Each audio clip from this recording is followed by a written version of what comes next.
ہر جگہ یہ سوال ہوتے ہیں کہ کیا وہابی دیوبندی کے پیچھے نماز ہو سکتی ہے؟ سب کے پاس یہ مسائل آتے ہیں اور لوگ کنفیوز ہوتے ہیں. جماعت کا ثواب چلا جائے گا، سنی مسجد نہیں ہے، جمعہ کیسے پڑھے؟ محترم حضرات، بالفرض اگر آپ کو سنی امام کہیں ملے ہی نہ تو نہ آپ کے اوپر جماعت واجب ہے، نہ جمعہ واجب ہے، نہ عید واجب ہے. خاص لوگ کئی لوگ میسج کرتے ہیں سعودی سے، کویت سے کہ حضرت یہاں سنی مسجدیں نہیں ملتی، ہم جمعہ کیسے پڑھے، عید کیسے پڑھے؟ تو ہمارا سمپل سا جواب، امام سنی نہیں تو نہ جماعت واجب، نہ جمعہ واجب، نہ عید واجب. جو چیز تم پر واجب ہی نہیں ہے اس کے پیچھے تم لڑتے کیوں جاتے ہوئے؟ اچھا، پھر دوسری بات یہ ہے، میں نے یہ جو جملہ کہا وہ سمجھانے کے لیے کہہ رہا ہوں، اللہ تعالیٰ معاف کرے میری غلطی ہوئی ہو تو. ہم ان کے پیچھے صرف اور صرف اس لیے نماز نہیں پڑھتے کہ انہوں نے ہمارے آقا کو اپنے جیسا بشر بتایا.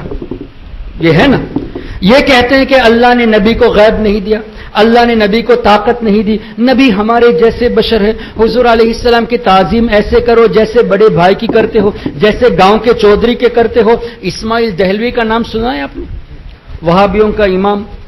اس نے تقویت الایمان میں لکھا کہ اللہ کے نزدیک کسی نیک بندہ کوئی بھی ہو، کتنا ہی چہیتا بندہ ہو یا کتنا ہی عظیم فرشتہ ہو، کوئی بھی ہو، اللہ کے نزدیک چپل سینے والے کی قدر بھی اس کی نہیں،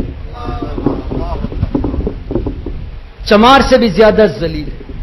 اب نبی کو، فرشتے کو، ولی کو چمار سے زیادہ ذلیل، اللہ کے نزدیک چمار سے زیادہ ذلیل ہے. مطلب چمار کی عزت نبی سے زیادہ ہے. یہی کہنا چاہتا ہوں. جو آدمی اپنے نبی کے بارے میں، جن کا کلمہ پڑھتے ہیں، ان کے بارے میں یہ کہے کہ چمار سے زیادہ ذلیل ہے، اس کو تم کیسے امام بناؤ گے یار؟ ذرا سوچئے، کیسے امام بناؤ گے؟ پھر یہ کہنا کہ نہیں 27 درجہ ثواب ہے، مکہ شریف میں ایک نیکی کا 1 لاکھ تو 27 لاکھ کا ثواب مس ہو جاتا ہے. ارے محترم، نبی کی عظمت کی وجہ سے ہم ان کے پیچھے نماز نہیں پڑھتے. صحیح ہے کہ نہیں؟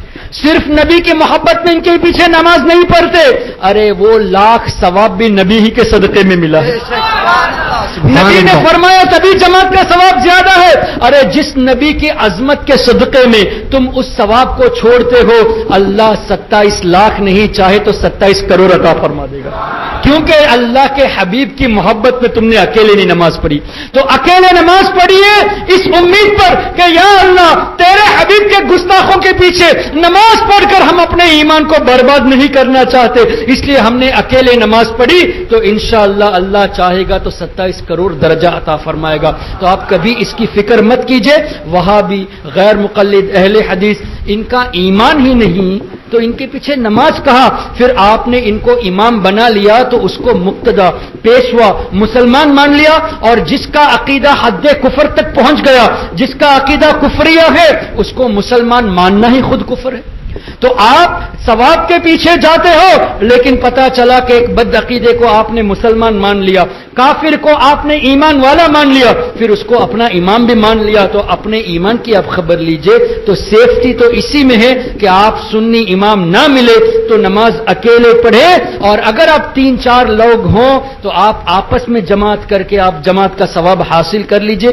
ہرگز وہابی کے پیچھے مت پڑیے. کوئی یہ بھی کہتا ہے کہ نہیں کچھ مسجدیں ایسی ہوتی ہیں جہاں ہم کو پتہ نہیں کہ امام سنی ہے یا وہابی ہے، سنی ہے یہ دیوبندی ہے، ہم کو پتہ نہیں. تو ایسی جگہوں پہ ہم کیا کریں؟ تو احتیاط تو یہی ہے کہ ایسی جگہ پہ بھی اکیلے ہی نماز پڑھے.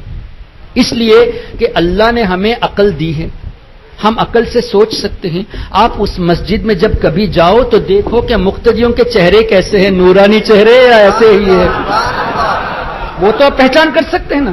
آپ مجھے سچے دل سے بتائیے، آپ گوگل میں جا کے سنی علماء کے نام کو پیش کر دیجئے، کیسے کیسے نورانی چہرے آپ کو نظر آئیں گے.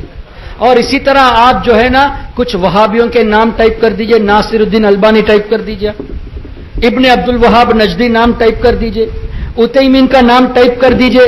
آپ کو ایسے سڑے ہوئے چہرے، آنکھ بند کیے ہوئے بالکل بلائنڈ چہرے نظر آئیں گے، اس سے کیا پتہ نہیں چلتا کون ایمان والا ہے، کس کے دل میں محبت رسول ہے. آپ ہمارے شہباز ہندوستان کا چہرہ دیکھ لیجیے، آپ تاج الشریعہ کا چہرہ دیکھ لیجیے، آپ ہمارے مفتی مجیب اشرف صاحب کا چہرہ دیکھ لیجیے. دیکھ کے ایمان میں تازگی پیدا ہوتی ہے، اور ان کے چہرے دیکھتے ہیں تو گھن محسوس ہوتی ہے. تو آپ ان کی